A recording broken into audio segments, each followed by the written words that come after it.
okay lang yun na gusto nyo ako i-mass report, gusto nyo mawala yung accounts ko, lahat, okay lang yun.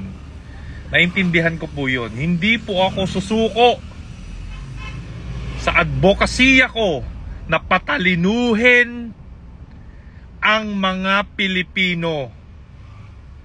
Habang nandito po ako sa mundo, gagawin ko po ang lahat ng aking makakaya para makatulong sa pagbabago ng Pilipinas.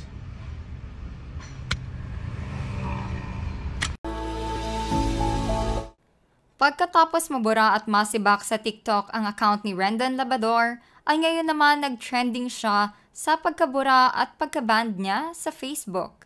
Ito ay kinumpirma ng nasabing proclaimed motivational speaker na si Rendon Labrador na ayon sa mga netizens ay clout chaser din.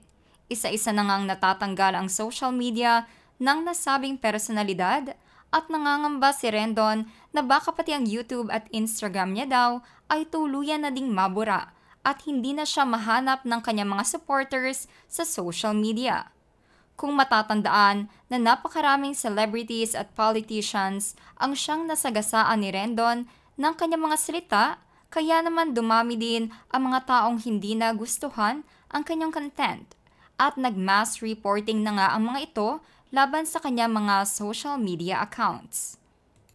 Ayon pa kay Rendon, ay lubos na naapektuhan ang kanyang mga business na siyang nakatie up sa kanyang Facebook at TikTok account.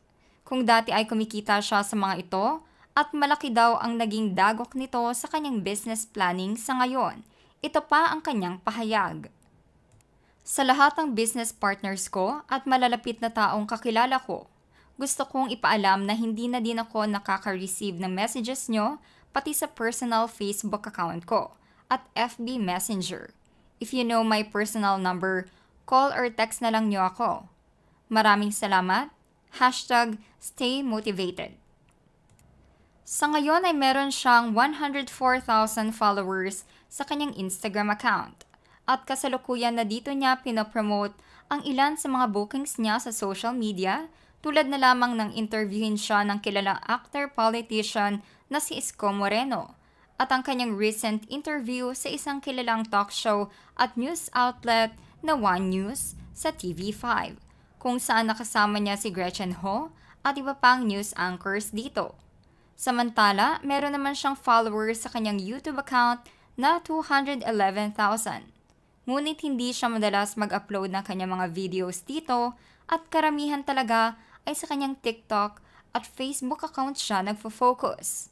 Unti-unti na ngang nakikilala ang kanyang pangalan, ngunit nakilala ito bilang isang clout chaser na siyang nagpasama sa kanyang imahe sa social media.